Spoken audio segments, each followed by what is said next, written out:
అది నంద్యాల అనే గ్రామం. ఉదయాన్నే నిద్రలేచి కాలకృత్యాలు తీర్చుకుంటూ అతి సామాన్యమైన జీవితం గడిపేటువంటి ఒక అసాధారణమైన వ్యక్తి ప్రశాంత్.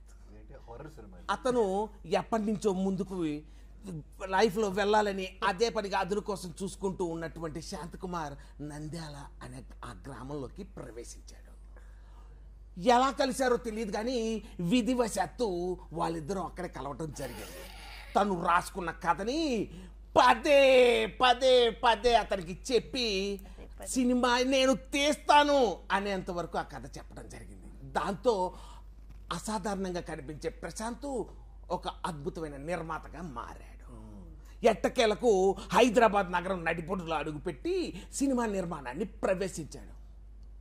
ఆ తర్వాత ఏమై ఉంటుంది ఫ్రెండ్స్, నిజంగా అలానే మన నేరాలు ఘోరాల లెవెల్లో చెప్పుకోకల్లా చాలా సరదాగా ఎంజాయ్ఫుల్ గా మనం వెళ్ళొచ్చు. కాబట్టి ఇది జస్ట్ ఇంట్రొడక్షన్, కొద్దిగా హర్రర్ గా హారర్ గా ఉండాలని అలా చెప్పారు. సో ఓకే, ఎనీవే మ్యూజిక్ లేకుండా హారర్. ఓ యా, అంటే మీరు వాయిస్ చూసి చెప్పారా, ఫేస్ చూసి చెప్పారా? సో ఓకే, డైరెక్ట్ గా అడగకూడదు, మేము చెప్పకూడదు. ఓ ఓకే, డైరెక్టర్ గారికి అయితే చెప్పచ్చు, డైరెక్టర్ చెప్పకపోయినా సరే. Okay, what ever it may be. ఇప్పుడు నేను మీ అందరినీ ఓపెన్ హార్ట్ ఇలాంటి చాలా షోస్ మనం చూస్తూ ఉంటాం. అలాగా ఓపెన్ హార్ట్ సర్జరీ, ఎస్, ఇది సర్జరీ విత్ శాంతికుమార్ అనేటువంటి ఒక ప్రోగ్రామ్ నేను ఓపెన్, ఎందుకంటే మనందరం కలిసి చేసిన టీం గురించి యాంకర్స్ అడిగితే వాళ్ళకి మనం చెప్పే ఆన్సర్స్ అవన్నీ కామన్ గా మనం చేసాం. చాలా మీకు ఇన్నర్ గా కొన్ని ఆన్సర్స్ తెలుసు కాబట్టి మీరే అడుగుతారు. సినిమా తర్వాత మళ్ళీ మీరు కనిపిస్తారు కనిపించరు కాబట్టి నేను అడగాలనుకున్నవన్నీ ఓపెన్ గా మిమ్మల్ని అడిగేయాలనేసి ఇంటర్వ్యూ అనమాట. సినిమా కనిపించాం కదా, మీరు ఎక్కడికో ఇంకో లెవెల్కి వెళ్ళిన తర్వాత మమ్మల్ని అంటే అనేది మీరు పైకి ఎదుగుతారు కదా ఆ తర్వాత. అయితే ఇక్కడ ఒక విషయం నేను అడగాలనుకుంటున్నాను. ఆదిత్య ఓం గారితో స్టార్ట్ చేస్తాను నేను, ఎందుకంటే ఓం ప్రదంగా ఉంటుంది కాబట్టి ఓం గారితో స్టార్ట్ చేద్దాం. ఆదిత్య ఓం గారు ఈ క్యారెక్టర్ లో కాకుండా నార్మల్ గా అడగరా, నేరాలు గోరాలు కాకుండా మీ ఎక్స్ప్రెషన్, మీ వాయిస్ వినలేకపోతున్నాం. అవునా, ఏంది నేను వింటలా నీ వాయిస్? మరి everyone likes my voice, okay, everyone like my expressions, okay, expression okay. Aditya గారు అసలు నేను అడగాలనుకుంటున్నా, అంటే కొద్ది బబ్లీగా అడగాల, చెబ్బిగా అడగాల, క్యూట్ గా, నాటీ నాటీగా? ఆదిత్య గారు, యాక్చువల్ గా మనం ఈ సినిమా స్టార్ట్ చేసినప్పుడు మీకు కథ చెప్పాను నేను ఫస్ట్. అంటే మీకు కథ చెప్తున్నప్పుడు మీకు అంటే మీకు ఫస్ట్ మీకు వచ్చిన ఫీలింగ్ ఏంటి అని నేను అడగను, కానీ మీరు చేయాలని డిసైడ్ అయ్యారు కదా. చేయాలని డిసైడ్ అయిన తర్వాత నా ఇమేజ్ అవన్నీ ఊహించుకొని వీడు అసలు చేయగలడా లేదా అనేటువంటి ఒక ఫీలింగ్ మీకు ఉంది అని నేను విన్నాను. అది నిజమేనా? ఎస్ అయితే ఎస్, నో అంటే మిమ్మల్ని ఎక్కువ ఇబ్బంది పెట్టారు.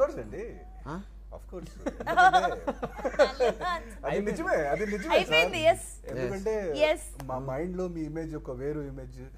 ఓకే, కథలు చాలా మంది చెప్తారు, ఎలా తీస్తారు తెలియదు కదా, కానీ ఒక్కసారి సెట్ లో దిగిన తర్వాత మీ టాలెంట్, మీలో ఉన్న టాలెంట్, మీలో ఉన్న డైరెక్టర్, మీలో ఉన్న ఏం చెప్పాలి, ఆ ఇంటెన్సిటీ, ఆ క్రియేటివిటీ, అన్ని చూసిన తర్వాత నేను ఏంటి నా ఇంత పెద్ద అదృష్టం నాకు. శాంతి కుమార్ గారు ఎంత పెద్ద డైరెక్టర్, రేపు ఎంత పెద్ద డైరెక్టర్ అవుతారు. ఆయన డెబ్యూ సినిమాలో నేను హీరోగా చేస్తున్నాను. ఇది వెరీ గుడ్. అంటే అందుకే ఓం ప్రదంగా నేను అడిగాను. కానీ నీ గురించి ఒక విషయం అడగాను. నీకు ఎంత బిర్యానీ ఇష్టమైతే మాత్రం లొకేషన్ బాడీ డీహైడ్రేషన్ అయిన టైంలో కూడా బిర్యానీ తింటాం అవసరం? ఐ లవ్ బిర్యానీ, మీరే చెప్పారు కదా బిర్యానీ అంటే ఇష్టమైన మాత్రం. బిర్యానీ ఎంత ఇష్టమైతే మాత్రం హెల్త్ కేర్ నువ్వేంటి, నీ మీద ఒక పెద్ద యూనిట్ ఆధారపడి ఉంది. ఒక సౌత్ ఇండియన్ గా నాకు రైస్ అంటే ఇష్టం అండి. అది కొంచెం ఫ్లేవర్డ్ రైస్, అంటే ఒంట్లో బాగోకపోతే కొంచెం నోటికి బాగుండాలి కాబట్టి కొంచెం నోటికి బాగుంటది, మా నోటికి కూడా బాగుండాలి కదా. అప్పుడు మీరు ఏం చేస్తారు చెప్పండి. మేము మీ వల్ల మీరు అలా తినటం వల్ల మీరు హెల్త్ అప్సెట్ అయింది నేను కల్లారా చూశాను. ఎందుకంటే బాధపడ్డారా? అట్లీస్ట్ బాధపడ్డా, భయపడ్డా ఏమైనా అయితే నా మీదకి వస్తుంది, అంతేగాని బాధపడలేదు. కానీ ఒకటి మాత్రం వాస్తవం, అంత సిక్లో ఉన్నా కూడా సిన్సియర్గా నువ్వు ఆ క్యారెక్టర్ మీద చూపించిన ఇంట్రెస్ట్ ఉంది చూడు. అతను ఓకే అన్నప్పుడు షార్ట్ చేసేది, మళ్ళీ పక్కకు వచ్చి వామిటింగ్ చేసుకునేది, గట్టి అనగానే వామ్ చేసుకునేది, కాసేపు కూర్చొనేది, మళ్ళీ ఫ్యాన్ పెట్టి మళ్ళీ కూడా మీరు బిర్యానీ తింటారు. అయినా కూడా అప్పుడు తినలేదు, అప్పుడు అసలు ఆ రోజు మొత్తం నేను ఫుడ్ తీసుకోలేదు. ఎస్ అండి, ఎందుకంటే నెక్స్ట్ రోజు మళ్ళీ బిర్యానీ తింది ఉదయం. అన్నిసార్లు ఏం తినలేదండి, మీరు మరీ చెప్తారు. కాకపోతే ఓకే, ఎనీవే ఇక నుంచి బిర్యానీ తగ్గించండి. మీ దిష్టి మీరు బాగా, ఎందుకంటే మీకు మంచి ఫ్యూచర్ ఉంది అందుకని. And next coming to Sai గారు. సాయి గారు మీరు సైకో అందరు అంటూ ఉంటారు, కానీ నాకు అలా కనిపించలేదు ఎందుకో మీలో. ఎందుకు అలా, అందరికి అలా ఎందుకు కనిపిస్తున్నారు మీరు? అంటే బహుశా అది మీ అంటే ఏమన్నా మీ లుక్ ఫాల్టా, లేకపోతే మీ యొక్క మాట్లాడే విధానం ఫాల్టా? అంటే అసలు నాకేం కనపడలే, నాకైతే మంచి సాయి కనిపించాడు, ఎందుకంటే వర్క్ చేశాను అతను. నీలో ఏం ఫాల్ట్ మీకు కనిపించింది? నాకు తెలిసినంత వరకు రీఇన్వెంట్ చేసుకోవాల్సిన టైం వచ్చింది కాబట్టి ఐఎమ్ డూయింగ్ లైక్, ఇప్పుడు నేను యాజ్ అన్ యాక్టర్గా ఏం చెయ్యాలి అనేది నా దగ్గరికి ఏం వస్తుందో అవి చేసుకుంటూ వెళ్తున్నాను.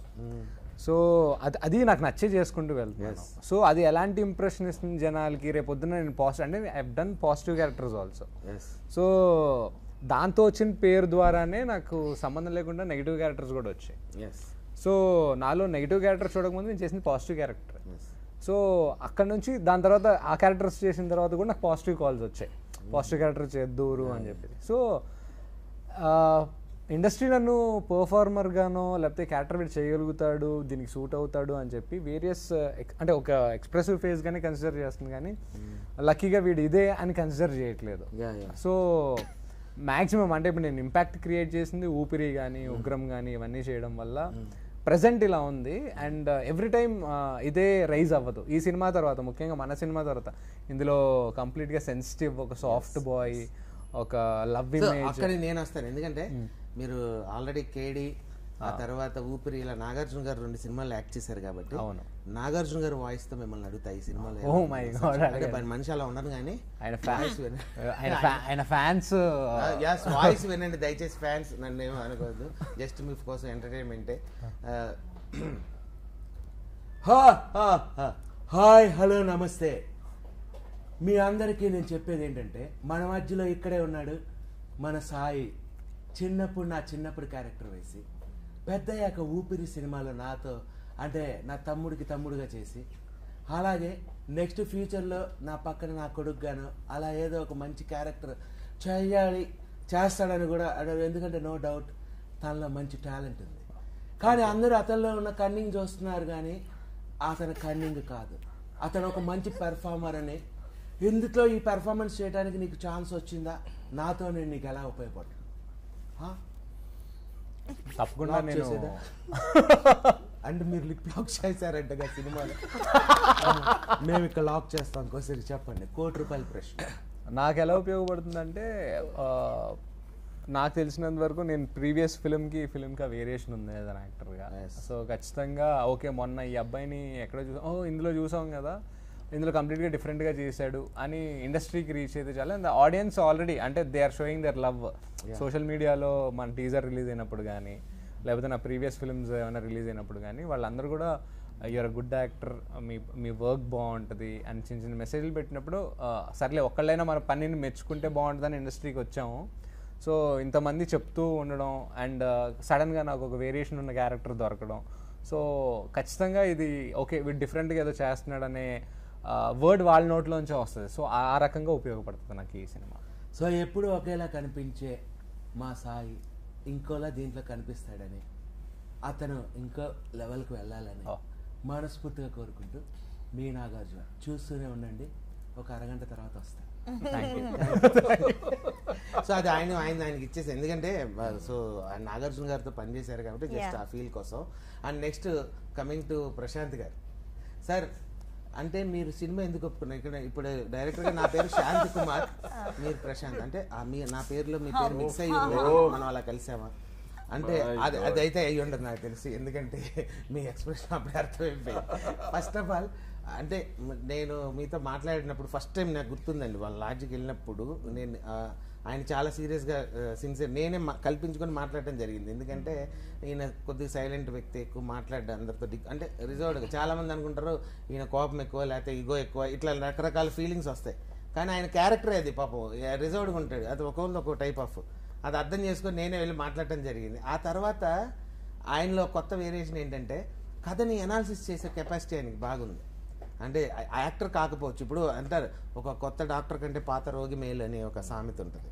అలాగే సో కథని అనాలిసిస్ చేసుకోగలిగే కెపాసిటీ అయితే ఆయనకు ఉంది, నాకు అర్థమైంది. ఎందుకంటే ఆ స్టోరీ చెప్పంగానే ఆయన దాన్ని మధ్య మధ్యలో క్వశ్చన్లు అడగడం, నన్ను ఇది ఎట్లా వచ్చిందండి, ఇదేంటండి అని ఆయన వాళ్ళ నాన్నగారు వింటూ వెళ్ళారు. కానీ ఈయన మాత్రం మధ్యలో నన్ను క్వశ్చన్స్, ఈయన ఏంటంటే ఇప్పుడే పోస్ట్ మార్టం చేస్తున్నాడు, అసలు సినిమా ఇస్తాడే ఎవరా అనే ఒక ఫీలింగ్ వచ్చింది నాకు అప్పుడు. అంటే ఆయన అడిగిన క్వశ్చన్లు కొన్ని టిపికల్గా అప్పుడు అర్థమైంది. సో ఈయనకే ఆ కెపాసిటీ ఉంది. అంటే ఆ తర్వాత ఏంటంటే పిక్చర్ ఈవినింగ్ చెప్తామన్నప్పుడు కూడా ఆయనకి, ఎందుకంటే కంప్లీట్లీ మనకంటే ఇదే ఫీల్డ్, ఆయన ఫీల్డ్ వేరు, అసలు ఆయన పెరిగిన వాతావరణం వేరు, సినిమాతో సంబంధం లేదు. అలాంటి వ్యక్తి ఆయన ఇప్పుడు నేను చేయగలనా లేదా అనేటువంటి ఒక ఫీల్ లేకుండా ధైర్యంగా ఫస్ట్ ఒప్పుకొని ఒక ప్యాషన్తో ముందుకు వచ్చారు చూడు. అంటే ఆయన్ని క్వశ్చన్ అడిగారు, మీరే మొత్తం చెప్పేస్తున్నారు. ఇవన్నీ ఎందుకు చెప్తున్నాను అంటే ఇన్ని విషయాలు ఆయన నేను అబ్జర్వ్ చేశాను. ఫస్ట్ టైం వాళ్ళ ఇంటికి వెళ్ళినప్పుడు ఆయన నన్ను రిసీవ్ చేసుకున్న విధానం, ఆ ఇల్లంతా చూపించారు తిప్పి ఆయన. సో నేను అదంతా ప్రతి మూమెంట్ నాకు ప్రతిదీ మెమరీయే. ఎందుకంటే ఒక జర్నీలో మనకు కొన్ని మెమరీస్ ఎప్పుడు లైఫ్లో మిగిలిపోతూ ఉంటాయి. అది వెళ్ళిపోయేటప్పుడు ఒక కాలేజీలో అయితే మనందరం కలిసి విడిపోయి వెళ్ళిపోతున్నప్పుడు ఒక సెండ్ ఆఫ్, ఒక బాధ, ఒక ఫీలింగ్స్ కొన్ని జర్నీ మనతో క్యారీ అవుతూ ఉంటాయి. సో అలాగే ఈ సినిమా తర్వాత మళ్ళీ నేను అనేది ఏంటంటే కలిసి వర్క్ చేయాలి, అది వేరే విషయం. బట్ అయితే ఈ సినిమాకి సంబంధించి జర్నీ ఇక్కడితో ఇంకొంతకాలంతో మన రిలీజ్ తర్వాత కొద్దిగా గ్యాప్ వస్తుంది డెఫినెట్గా, అక్కడితో అయిపోతుంది. కాబట్టి నేను అడగాలనుకుంటున్న ఆయన ఏంటంటే మీరు సినిమా మీరు నా వర్క్ ఎలా ఉందని నేనైతే, ఎందుకంటే అది రేపు మీరు నేను నాకంటే కూడా నేను అడిగేది మిమ్మల్ని ఒకటే, నా వల్ల మీరు ఎప్పుడైనా ఇబ్బంది పడ్డారా అనేది నేను అడుగుతున్నాను ఓపెన్గా. ఇబ్బంది ఏం పడలేదు నేనైతే నాకు తెలిసి ఎప్పుడు నా మిగిలిన వాళ్ళ విషయంలో నేను ఏమన్నా ఇదైనా కానీ నేనైతే మిమ్మల్ని ఇబ్బంది పెట్టలేదు, ఇబ్బంది పడలేదు. ఇబ్బంది అనేది లేదు ఇక్కడ, అంతా ఎంజాయ్మెంట్, అంటే ఆనందం అన్న చోట ఇబ్బందికి తావలేదు. నేను అదే అన్న, కావాల్సిన దానికంటే, అందుకే నా టీజర్లో ఒక డైలాగ్ రాశాను, కావాల్సిన దానికంటే ఎక్కువ ప్రేమ ఉన్నప్పుడు వద్దంటానికి ఒక రీజన్ కూడా ఉండదు. మనం అనుకున్నదాన్ని అక్కడ దొరికినాం. సో అలాగే మీరు నా పరంగా మీరు హ్యాపీ కదా, ఎందుకంటే నేను అద్భుతాన్ని సృష్టించానో లేదో కానీ మీకైతే ఒక నమ్మకం, మీ నమ్మకానికి నేను కనీసం న్యాయం చేయగలిగాను నేనైతే మీరు అనుకున్నారు కదా, అంతవరకు అయితే చాలా థ్యాంక్ యూ. అండ్ నాకు కూడా మంచి ఆపర్చునిటీ ఇచ్చినందుకు మీరు చాలా ధన్యవాదాలు. అండ్ ఆదిత్య ఓం గారు మీ దగ్గరకు వస్తారు, లిప్ లాక్ లేదని ఫీల్ అయ్యారని తెలిసింది నాకేంటి. మీరు చాలా ఈ మ్యాటర్ మీరు సీక్రెట్ గా పెట్టారు, ఇప్పుడు వరకు మీరు చెప్పలేదు ఈ మ్యాటర్. నేను టీజర్ చూసిన తర్వాత షాక్ అయ్యాను. అంటే కొంచెం జస్టిస్ చేయాలి సార్, ముగ్గురు హీరోస్ కి సమానంగా అన్ని ఇవ్వాలి కదా. అవునండి. సో ఇది కాదు సార్, అక్కడ ఎంత మూడు లిప్ లాక్లు ముచ్చటగా మూడు, అంటే పాటలో ఒకటి, బయట రెండు, అంటే బయట అంటే సీన్స్ లో తాకి పాటలు. అది ఇన్జస్టిస్ అండి, అది అన్యాయం. అసలు దీపాలిని వర్క్ చేసి దీపాలితో మీరు వర్క్ చేశారు కదా సినిమాలో, సో తన గురించి మీరేమనుకున్నారు? తన గురించి మీ అభిప్రాయం అంటే యాజ్ అన్, ఇప్పుడు నేను ఒక కొత్త యాక్టర్గా, కొత్త డైరెక్టర్గా నన్ను మీరు అనాలిసిస్ చేశారు, చెప్పారు, కొత్త ఆర్టిస్ట్గా తన తెలుగు ఫీల్డ్ సినిమానే కొత్త, అప్పుడు మీరు ఎలా? చాలా డెడికేటెడ్ హీరోయిన్, మంచి డిసిప్లిన్డ్, అంటే ఏమి యాటిట్యూడ్ కానీ ఏమి అట్లాంటి ఏం లేదు. చాలా కంఫర్టబుల్ ఫీల్ అయ్యాను నేను దీపాలితో. కానీ నాకు ఒక కంప్లైంట్ ఉంది సార్, మీరు ఎందుకు నాకు సాయి కుమార్ గారికి ఒక సీన్ కూడా పెట్టలేదు, ఎందుకు ఇలా సార్? అక్కడ కూడా నాకు అన్యాయం జరిగింది సార్. అంటే నేను అదే చెప్పట్లే, నా కలంతో స్క్రిప్ట్ రాసేటప్పుడు ఫస్ట్లో బాగా, ఇప్పుడు ఇంకో బాగా ఉంటుంది కాబట్టి మంచిగా లెటర్స్లో అవన్నీ స్క్రిప్ట్ డిమాండ్ చేసింది, అక్కడ రాను ఇంక తగ్గుతూ వస్తూ ఉంటుంది కాబట్టి. సో కాబట్టి అంటే ఇక్కడ డిమాండ్ చేయలేదు, మీ క్యారెక్టర్ వచ్చేటప్పుడు మెచ్యూరిటీ లెవెల్స్ పెరిగిపోయినాయి, మీకు ముద్దుతో పని లేదు, మీరు ముద్దుగా ఉన్న మీకు మళ్ళీ ముద్దుతో ఎందుకు సార్ పని. సో కాబట్టి మీకు ఆ పవర్ అవసరం. సూర్యుడికి మళ్ళీ పక్కన లైట్ వేసినట్టు ఉంటుంది, సూర్యుడి పక్కకి వెళ్ళి లైట్ వేసిన ఉపయోగం ఉంటుంది. మళ్ళీ ఎనర్జీ వచ్చింది సార్, లేదు సార్, అదే అండ్ ఎస్. ఇప్పుడు కమింగ్ టు ఐశ్వర్య, Yeah. నీ సంగతి coming to Aishwarya means you are there only. నువ్వు జనరల్ గా అంటే నాకు తెలిసి చాలా సార్లు అంటే అంటే ఏదైనా ఒక మంచి కమ్యూనికేషన్ నేను నీకు చెప్పాలి, ఏదో ఒక మంచి థాట్ వచ్చింది అన్నప్పుడు ఫోన్ 3-4 సార్లు చేస్తే కానీ లిఫ్ట్ చేయమంట, నిజమేనా? అంటే అది కావాలని చేసేది కాదు. నేను ఏదైనా వర్క్ లో ఉంటే తప్ప కావాలని ఇగ్నోర్ చేయను కాల్స్. నేను ఇందాక మీకు చెప్పాను, నాట్ ఓన్లీ సినిమా, నేను ఏ చిన్న వర్క్ అయినా సరే, లైక్ అది షో అవ్వచ్చు, ఏదైనా సరే, అది హోస్టింగ్ అవ్వచ్చు, నేను ఖచ్చితంగా వెళ్ళి వర్క్ చేస్తాను. మాక్సిమం నేను వర్క్ లోనే ఉండాలనుకుంటా, వర్క్ లోనే ఉంటా కాబట్టి అలా ఇగ్నోర్ చేస్తాను, కానీ కావాలని ఇగ్నోర్ చేయను. ఇది మీ పర్సనల్ క్వశ్చన్ కదా? లేదండి, నా పర్సనల్ క్వశ్చన్. ఎవరు అసలు ఇది మీ పర్సనల్ క్వశ్చన్? విషయం ఏంటంటే అంటే నా మీద నువ్వు పక్కన చాలా కామెంట్స్ చేసావని నాకు కొన్ని వినిపించింది. అంటే మంచి కామెంట్స్, మంచి బాగా చేస్తున్నాడు కదా అన్నట్టు. నిజమేనా? తిట్టుకున్నావా? మీ మీద చాలా పెద్ద పెద్ద కామెంట్స్ చేసేదాన్ని నేను. అవన్నీ చెప్పకూడదు, కామెంట్స్ కదా. అంటే ఇప్పుడు కూడా చెప్పకూడదు, ఓపెన్ హార్ట్ అంటే అదే చెప్తున్నా, కామెంట్స్ కదా. సరే ఓకే, సరే అయితే మొత్తానికి అయితే నువ్వు నా వల్ల ఇబ్బంది పడింది అయితే ఇప్పుడు ఏ రోజు లేదు కదా? చాలా ఇబ్బంది పెట్టానండి. ఎలాగే? చాలా చాలా ఇబ్బంది పెట్టాను. మీరు అలా ఇబ్బంది పెట్టద్దు, మొహం నాకు ఏదో అనిపిస్తుంది. మరి లేదు లేదు, ఇట్ వాస్ ఫుల్ ఫన్. అదే నేను అన్ని ఇంటర్వ్యూస్ లో చెప్పాను, నాకు బాగా నచ్చిన డైరెక్టర్ అండ్ బాగా డైరెక్ట్ చేస్తారు, డైరెక్షన్ తో పాటు మంచి ఎంటర్టైన్మెంట్ ఇస్తారు. సో యా, ఇబ్బంది పెట్టిన డే లేదు. అంటే శ్రీనివాస్ సాయి గారు ఫైనల్గా మన వర్క్ అంతా కంప్లీట్, అంటే సినిమాని ఇప్పుడు ప్రజల ముందు వడ్డించడానికి రెడీగా వంట చేసి అక్కడ రెడీగా పెట్టాం. రేపు దీని రెస్పాన్స్ అంటే మీ సైడ్ నుంచి పీపుల్ ఎలా రిసీవ్ చేసుకుంటారని అనుకుంటున్నారు? అంటే మనకు ప్రాజెక్ట్ మీద మనకు ముద్దు ఉంటుంది డెఫినెట్గా. సో ప్రజల పాయింట్ ఆఫ్ వ్యూలో వాళ్ళు ఎలా రిసీవ్ చేసుకుంటారని అనుకుంటున్నారు?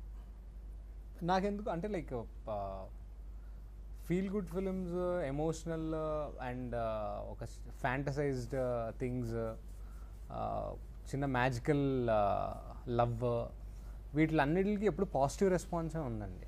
Okay, thank you. సో ప్లేఫుల్గా సరదాగా అలా చూసుకుంటూ వెళ్ళిపోతారు సినిమాని. లాస్ట్కి ఇంకొకరికి రిఫర్ కూడా చేస్తారు, ఈ సినిమా చూసావా అని చెప్పి. అలానే ఉంటుంది సినిమా. సో ఎటువంటి నెగిటివ్ థాట్ అయితే లేదు, అమ్మో ఏం జరుగుద్ది సినిమా, భయం కూడా లేదు నాకు ఎలా ఉందంటే ఓకే, హ్యాపీగా ఓ సినిమా చేసాం. చాలా అంటే లైక్ ఆర్ట్ మీద మీకు చాలా పట్టుంది చిన్నప్పటి నుంచి, చాలా విషయాల మీద మీకు డిగ్రీ ఉంది యాక్చువల్గా. So and there is beautiful casting. Beautiful అనగానే అప్పుడే సరి చేసుకుని కాస్టింగ్ సరి చేసుకోలే, ఇలానే కూర్చున్నా. అండ్ నాకు అనిపించింది. అండ్ సాయి కుమార్ గారు ఆల్రెడీ పెద్ద పెద్ద సినిమాలు చేస్తున్నారు, he's main face for the film. And ఆయన్ని అంటే ఆయన టాలెంట్ గురించి కాకుండా ఆయన గురించి చూసేవాళ్ళు చాలా మంది ఉంటారు. సో కొంతమంది సినిమాని చూసి ఓకే బాగుంది అనుకుని ఇంకొక నలుగురికి సినిమా గురించి పాజిటివ్గా చెప్తారని నమ్మకం అయితే నాకు ఉంది. డెఫినెట్గా. Thank you. సో ఫైనల్గా ఇంకా నేనైతే ఒక విషయం అయితే అడగదలుచుకున్నా. మా ప్రొడ్యూసర్ గారు ప్రశాంత్ గారు, లేదు సార్, ఇప్పుడు నాకు అర్థం, మీరు ఇబ్బంది పడిన సందర్భాలు అంటే పోస్ట్ ప్రొడక్షన్ దగ్గర నుంచి మేకింగ్ వర్క్ అయితే నా బాధ్యతగా నేనైతే చూసుకున్నాను. సో పోస్ట్ ప్రొడక్షన్ పరంగా ఇప్పుడు నాకు తెలిసి మీకు అండగా మీ తమ్ముడు అయితే డెఫినెట్గా వర్క్ చేశారు, నేను చూశాను. ఆయన గురించి ఏమైనా 2 మాటలు మీరు చెప్పాలి, మీ నోటితో వినాలి. ఎందుకంటే మీ యొక్క ఆ బాండింగ్ అనేది ఎలా అనేది మాకు తెలియాలి ఫాస్ట్. నేను మా తమ్ముడు ఇద్దరం కలిసి ప్రతిది కూడా షేర్ చేసుకునేవాళ్ళు. కొన్ని నేను చూసుకోవడము, కొన్ని అతను చూసుకోవడము. అతను ఏంటంటే by profession is a doctor. తర్వాత ఆయన ఒక పక్కన హాస్పిటల్లో వర్క్ చేసుకుంటూ, తర్వాత ఒక పక్కన సినిమా చూసుకుంటూ, ఓ పక్కన నా అమ్మడి తిరుగుతూ ప్రతి క్రాఫ్ట్ కూడా చూసుకునేవాడు పోస్ట్ ప్రొడక్షన్. అలా ముందుకు తీసుకురావడం జరిగింది. సూపర్ అండి. సో మీ నాన్నగారి గురించి ఒక మాట, మీ అబ్బాయి గురించి ఒక మాట, 2 కావాలి. ఎందుకంటే ఎల్లాలి బాబు ప్రెజెంట్స్ అండ్ భవనీష్ ప్రొడక్షన్. భవనీష్ మీ అబ్బాయి నాకు తెలుసు, ఎందుకంటే ఆ అబ్బాయి పేరుతోనే బ్యానర్ స్టార్ట్. సో మీ నాన్నగారి గురించి ఒక మాట, మీ అబ్బాయి గురించి ఒక మాట. మా నాన్నగారి గురించి చెప్పాలంటే ఆయన నాకు దేవుడు అంతే, దానికి మించి వేరే వర్డ్స్ లేవు. మా అబ్బాయి గురించి చెప్పాలంటే మీ భక్తుడు, మీరు ఆయన దేవుడు. నా ప్రాణం. ప్రాణం అని కాదు కానీ అదే ప్రాణం అనుకోండి. అంటే ఇష్టం, అప్రాణం, అంత. డిఫైన్ చేయలేకపోతున్నారు ఆ లవ్ ని. సో అలా థ్యాంక్ యూ. అయితే మొత్తానికి ఇది ఒక నేను చెప్పాలి, ఈ డైరెక్టర్గా నేను ఎట్లా ట్రీట్ చేశానో తెలియదు కానీ మా డాక్టర్ గారుగా మా ప్రవీణ్ గారు మీకు చేసిన ట్రీట్మెంట్ ఎలా ఉంది మీకు? చాలా పెయిన్ఫుల్ గా ఉందండి. సిలైన్స్ కూర్చారండి. సిలైన్ కూర్చుంటే పెయిన్ఫుల్ గా కాకుండా ఆయన హీ ట్రీటెడ్ వెరీ వెల్. నేను ప్రతి ఒక్క ఇంటర్వ్యూలో చెప్పాను, మాకు మంచి డాక్టర్ ప్రొడ్యూసర్ గా వచ్చారు కాబట్టి చాలా బాగా ట్రీట్ చేశారు. నాట్ ఓన్లీ మీ తినికి టాబ్లెట్స్ ఇచ్చారు, ఇంకా ఎవరికైతే బాగాలేదో ప్రతి ఒక్కరికి తనే ప్రిస్క్రిప్షన్ రాసేవాళ్ళు అనమాట. షూట్ హాస్పిటల్ అనే రోజు కూడా వచ్చింది అనమాట. బట్ మేమంతా కలిపి మిమ్మల్ని ఒక క్వశ్చన్ అడుగుతున్నాం. ఓకే చెప్పండి. Definite. So surgery with Shantikumar surgery అయ్యేటట్టుంది ఇప్పుడు, అడగండి. నెక్స్ట్ అసలు ఐశ్వర్యతో సినిమా చేస్తారు, అబ్బా అది ఇంత పళ్ళెవరా బాబు, నెక్స్ట్ అసలు వద్దు అని మీరు ఐశ్వర్య గురించి అనుకున్నారా, లేకపోతే కాస్టింగ్లో ఇంకెవరైనా గురించి అనుకున్నారా? వద్దు అని అనుకోలేదు, వద్దు అని అనుకోలేదు, అలానే ఇంకా నేను పెట్టాలని కూడా అనుకోలేదు. ఎందుకంటే స్క్రిప్ట్ డిమాండ్స్. ఇప్పుడు తను లిప్ లాక్ చేసిందంటే script demand. So next day హీరోయిన్గా పెట్టాలంటే ఆ స్క్రిప్ట్కి ఆ పాత్రకి తను మ్యాచ్ అవుతుంది అనుకుంటే డెఫినెట్గా నేను ఐశ్వర్యని పెడతాను. తన దగ్గర నాకు ఆ చనువు ఉంది, డెఫినెట్గా అడుగుతాను, అమ్మ చేస్తారు, ఓకే రైట్. అది తను మీరు ఒక క్వశ్చన్ అందరూ అడగచ్చు, నన్ను ఒకటి అడగండి మీ గురించి. ఎందుకంటే నాతో నేను, మీరందరూ మీలో నన్ను చూసుకుంటున్నా, నాలో మిమ్మల్ని చూసుకుంటా. చెప్పండి సార్. ఆదిత్య సార్ ఆయన ఏం మాట్లాడరు, ఆయన స్లీప్ మోడ్లో. ఓకే, ఇప్పుడు ఇది ఫన్నీ క్వశ్చన్. సో మూవీలో లిప్ లాక్ అనేది ఉంది కదా, ఓకే, అలా మీ రియల్ లైఫ్ లో ఏ హీరోయిన్ తో లిప్ లాక్ అంటే మీరు సాయికి పెట్టారు కదా, దగ్గరికి వచ్చి నాకు చూపించారు కదా, ఏ హీరోయిన్ క్రష్ అంటే మీకు ఒక హీరోయిన్ క్రష్ ఉంటది కాబట్టి అప్పటి నుంచి ఇప్పటి వరకు ఏ హీరోయిన్ పెట్టాలనుకుంటారు? అంటే ఇప్పుడు వాళ్ళందరూ లిప్ లాక్ పెట్టే స్టేజ్ దాటిపోయారు. నాకు తెలియదు, జస్ట్ అందుకే పెట్టే స్టేజ్ లేదు కాబట్టి ఇమాజిన్ అంటే మీరు ఏ హీరోయిన్ తో లిప్ లాక్ పెట్టించుకోవాలనుకుంటారు? అంటే ఒకటే హీరోయిన్, ఇంకా ఒక హీరోయిన్, యా ఇప్పుడు వస్తున్న హీరోయిన్స్ అవ్వచ్చు, మీ పాత క్రషర్స్ అవ్వచ్చు, ఓన్లీ హీరోయిన్స్ అంటే టాలీవుడ్ హీరోస్ కి ఎందుకు పెడతాడు? Gender opposite gender. కానీ మీరు ఎందుకు ఓన్లీ హీరోయిన్స్ చెప్పారు? ఓన్లీ హీరోయిన్స్ అంటే హీరోస్ కి కూడా పెడతారు. హీరోస్ కి పెట్టదు, హీరోయిన్స్ చెప్పండి. అంటే పాతకాలం. నా క్వశ్చన్ హీరోయిన్. ఏ హీరోయిన్ అంటే మీకు క్రష్, ఏ హీరోయిన్ తో లిప్ లాక్ పెడతారు? అంటే ఏ హీరోయిన్ తో లిప్ లాక్? ఏ హీరోయిన్ తో లిప్ లాక్ అంటే ఇది యాక్చువల్ గా అంటే ఆ లిప్ లాక్ అనే పదానికి మాత్రం మా వైఫే జస్టిస్ అండి. తనే నా హీరోయిన్ నా లైఫ్. నేను అసలు అదంతా కాదు, నేను అసలు మీ పర్సనల్ లైఫ్ అడగట్లేదు, మీ ఇండస్ట్రీ పరంగా చెప్పు. Only Tollywood heroines. సరే లిప్ లాక్ గురించి అడిగా అంటే నన్నైతే ఇలా క్వశ్చన్లు అడగచ్చు మీరు, చెప్పండి. హలో మీకంటే నేను రాశాను, నాకు ఎవరు రాయలే లిప్ లాక్. ఎలా అనుకుంటే ఎవరితో అనుకుంటారు అంటే నేను ఒకవేళ అనుకుంటే జస్ట్ అనుకోవడమే. ఇదే నిజంగా ఇప్పుడు మీరు అనగానే వచ్చి పెట్టారు, మీరు వెళ్ళి పెట్టే ఛాన్స్ లేదు. Just imagine. సీన్ లేదంటుంది, వాళ్ళ ఆవిడ ఉంది కదా. ఏంటి సార్ సపోర్ట్ చేయండి సార్. కాదు అది పెళ్ళైన వాళ్ళకి అర్థమవుతుంది. వాళ్ళ ఆవిడ ఉన్నారు అని చెప్పేశారు కదా, ఆమె హీరోయిన్ అని. సో ఎలాగో పెట్టలేదు, ఇమాజిన్ జస్ట్. ఎవరు? అంజలా జవేరి. ఓకే, అంజలా జవేరి. వై? ఎందుకంటే నాకు ఫస్ట్ నా ఫేవరెట్ హీరోయిన్ ఆవిడ. క్రష్ అంట. Yes crush. నువ్వు నాకు అప్పట్లో ఆయన ప్రేమించుకుందాం రా మూవీ అప్పుడు ఆవిడ నాకు బాగా నచ్చారు ఆ సినిమాలో. ఆమెకు నేను ఫేవరెట్ కొంతకాలం. ఆమె తర్వాత ఆవిడ కనపడలే, నేను అట్లా మెల్లగా ఫేడ్ అవుట్ అయిపోయింది నా ఇది. బట్ అయితే అప్పట్లో అట్లా ఉండేది చిన్నప్పుడు. ఇప్పుడు నేను పెడదానన్నా పెట్టి ఆ ఏజ్ కాదు, వాళ్ళ ఏజ్ కాదు, వెళ్ళిపోయింది అట్లా. ఏం నచ్చింది మీకు సార్ అంజలా జవేరి? లిప్లాక్ పెట్టడానికి ఏం నచ్చాలి సార్? అది కర్లీ హెయిర్, ఆ కర్లీ హెయిర్ యా అంటే ఆ హెయిర్ అండ్ బబ్లీ ఒకటి ఒక పేరెంటమ్ సీన్ జరుగుతుంది దాంట్లో ఇట్లా గోడకి ఇట్లా వెనక్కి ఆనుకొని ఇట్లా ఒక ఎక్స్ప్రెషన్ ఇస్తుంది. ఎట్లా అంటే ఎట్లా చాలా డీప్ అలా గుర్తుండిపోయింది సార్. సో అలాగా ఏమో అలా. సో సార్ మీరు మీ ఇద్దరు అడిగితే క్లోజ్ చేసేద్దాం మన ఇంటర్వ్యూని డెఫినెట్ గా. అడగండి కాదు లిప్ లాక్ గురించి ఎందుకు అడగాలి? ఒక సీరియస్ క్వశ్చన్ అడగండి. Sir where do you see yourself 5 years from now? ఒక 5 years తర్వాత 5 years కుమార్ గారు అంటే ఏంటి ఒక 5 years తర్వాత? డెఫినెట్గా ఇప్పుడు గత 5 yearsలో నా డెవలప్మెంట్ పోల్చుకొని ఇదే గ్రాఫ్ కనుక నాకు వస్తే ఇంకో 5 years తర్వాత నేను కూడా అంటే అగ్ర దర్శకులు ఏమో కానీ ఒక మంచి దర్శకుల లిస్టులో అయితే నా పేరు ఉండాలనేది నా కోరిక సార్. ఆ తర్వాత ఒకవేళ ఇబ్బంది పడ్డా కూడా ప్రజల గుండెలో ఎప్పటికీ నిలిచిపోయేలాగా ఒక మంచి ఆర్టిస్ట్గా అయితే కొనసాగాలనేది నాకు ఒక కోరిక. సో ఒక మంచి రైటర్గా నేను డెవలప్ అవ్వాలని, అన్ని టాలెంట్స్ చూపించాలంటే డైరెక్టర్ అవే కరెక్ట్ అనేది నా దగ్గర అనిపించింది. సో కాలం కలిసి వస్తే అన్నీ ఉంటే ముందుకి. తప్పకుండా అది జరుగుతుంది. అందరూ అడగాలి ఒక క్వశ్చన్. ఎప్పుడు ఇంటర్వ్యూ ముగిస్తావు? తొందరగా వెళ్ళిపోదాం. నన్ను ఎప్పుడు పంపిస్తావు అన్నారు. కాదు ఆయన సీరియస్ గా ఒక క్వశ్చన్ అడగండి మీరు. అది మూవీ గురించి అయినా పర్సనల్ గా అయినా. ప్రొడ్యూసర్ గా నా గురించి మీరు ఏమనుకుంటున్నారు? లేదండి, నేను డెఫినెట్గా అంటే నేను అడిగానంటే ఆయన నన్ను అడగడం తప్పులేదు. నేను డెఫినెట్గా ప్రొడ్యూసర్గా నేను ఏమనుకుంటా అంటే మంచి భవిష్యత్తు మీరు మీ నాన్నగారు మీ మీద పెట్టుకున్న హోప్స్, మీ మీద మీకున్న కాన్ఫిడెన్స్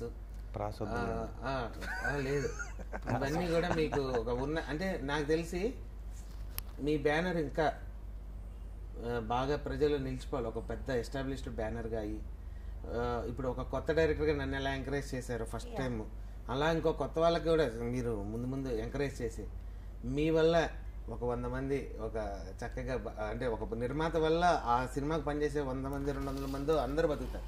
ఇలా 10 మందికి మీరు ఇంకా అద్భుతమైన సినిమాలు తీస్తూ ముందుకు వెళ్ళి ఒక ఫ్యూచర్లో ఒక మంచి ప్రొడ్యూసర్ డెవలప్ అయ్యే లీడర్షిప్ క్వాలిటీస్ మీకు ఉన్నాయి డెఫినెట్గా. అండ్ కొద్దిగా మాట్లాడటంలో మీరు కొద్దిగా డెవలప్ అయ్యి కొద్దిగా ఇంకా బాగా యాక్టివ్ పార్ట్ తీసుకుంటే మాత్రం డెఫినెట్గా మీరు ఇంకా అది కూడా వచ్చేస్తుందిలేండి. అలవాటు అయిపోద్ది డెఫినెట్గా. బట్ మిగిలిన విషయాల్లో అంతా okay sir, super. So anyway మనందరం కూడా హ్యాపీగా ఈ ఒక ప్రాజెక్ట్ ఒక ఫ్యామిలీ ప్రాజెక్ట్గా మనం కంప్లీట్ చేసాం. సో దీన్ని ప్రేక్షకులందరూ కూడా చక్కగా చూసి ఆదరిస్తారని ఆనందిస్తారని ఇది మా ప్రయత్నాన్ని ఆశీర్వదిస్తారని మనస్ఫూర్తిగా కోరుకుంటూ ప్రేక్షకులందరికీ కూడా జూలై 7th రిలీజ్ అయ్యే మా సినిమాని థియేటర్లకు వెళ్ళండి. మేము కోరుకునేది ఒకటే, థియేటర్లో చూసే ఫీల్ ఇంట్లో టీవీలో చూస్తే వస్తుందేమో అందరూ కలిసి కూర్చొని, బట్ ఆ కాన్సన్ట్రేషన్ ఆ ఫీల్ రావాలంటే ఖచ్చితంగా థియేటర్లకు ఈ రోజుల్లో. ఒకప్పుడు మేము మా చిన్నప్పుడు ముందు రోజు సెకండ్ షో రేపు రిలీజ్ అయితే 1 week ముందు టికెట్లు, ముందు రోజు సెకండ్ షో నైట్ అయిపోగానే లైన్లో నుంచొని ఎగబడి చెప్పులు ఆ రోజులు మళ్ళీ రావాలి. థియేటర్ కలకల్లాడాలి నిజం, చెప్పులు షర్ట్లు చిరిగిపోయి ఇవన్నీ లేకపోయినా సరే కొంచెం బుక్ మై షోలో టికెట్స్ కొనుక్కుని ఖచ్చితంగా థియేటర్స్ కి వెళ్ళి ఆ పాత ఎక్స్పీరియన్స్ ని మళ్ళీ ఆ వైభోగం రావాలి. అలాంటి సినిమాలు రావాలి. కళామ తల్లి ఇంకా పచ్చగా 10 కాలాలు చల్లగా ఉండాలని మీ అందరి బ్లెస్సింగ్స్ మాకు. దాని తర్వాత 2 సార్లు చూడాలి అనుకున్నప్పుడు అప్పుడు ఓటీటీ చూడాలి, అప్పుడు ఒక ఓటీటీ అండి సార్. డెఫినెట్గా అందరూ చూడండి థియేటర్స్కి. జూలై 7 మర్చిపోవద్దు. Thank you. నేను మీ Shanti Kumar. Thank you very much. Thank you అండి. సక్సెస్ఫుల్ అది ఏం చెప్పాలి.